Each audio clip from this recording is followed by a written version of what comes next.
पुरुषोत्तम मंदिर बांधकामात कोट्यवधी रुपयांचा भ्रष्टाचार. मंदिराचे बांधकाम चुकीचे.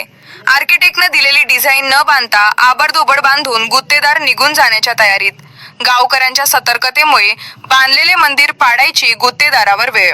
श्री क्षेत्र पुरुषोत्तमपुरी येथील भगवान पुरुषोत्तमाचे मंदिराचे जतन व संवर्धनाचे काम सुरू असून इस्टिमेट प्रमाणे न करता चुकीच्या पद्धतीने सुरू असून तात्काळ चौकशी करून गुत्तेदारावर गुन्हे दाखल करावे.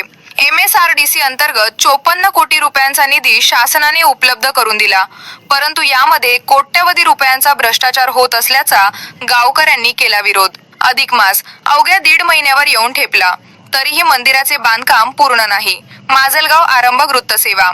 श्री क्षेत्र पुरुषोत्तमपुरी येथील भगवान पुरुषोत्तम मंदिराच्या जतन व संवर्धनाच्या कामावर गंभीर प्रश्नचिन्ह निर्माण झाले असून या बांधकामात कोट्यवधी रुपयांचा भ्रष्टाचार झाल्याचा आरोप ग्रामस्थांकडून जोर धरू लागला आहे.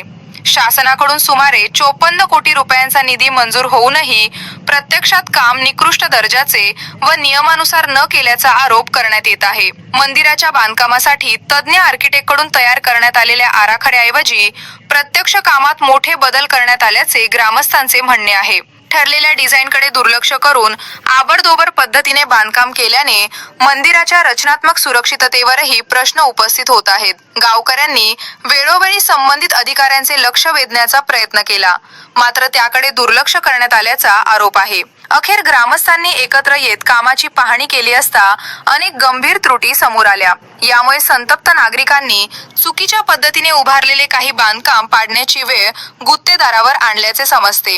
या प्रकल्पाची अंमलबजावणी MSRDCच्या माध्यमातून होत असून इतक्या मोठ्या निधीतही कामाचा दर्जा खालावलेला दिसत असल्याने निधी कुठे गेला असा सवाल उपस्थित केला जात आहे. कामात मोठ्या प्रमाणावर आर्थिक गैरव्यवहार झाल्याचा संशय व्यक्त करत ग्रामस्थांनी तात्काळ सखोल चौकशीची मागणी केली आहे. दरम्यान अधिक मास अवघ्या 1.5 महिन्यावर येऊन ठेपला असतानाही मंदिराचे बांधकाम पूर्णत्वास न पोहोचल्याने भाविकांमध्येही नाराजीचे वातावरण आहे. यात्रेसाठी हजारो भाविक येथे दाखल होण्याची शक्यता असताना अपूर्ण आणि निकृष्ट बांधकामामुळे सुरक्षेचा प्रश्न निर्माण होऊ शकतो अशी भीती व्यक्त केली जात आहे.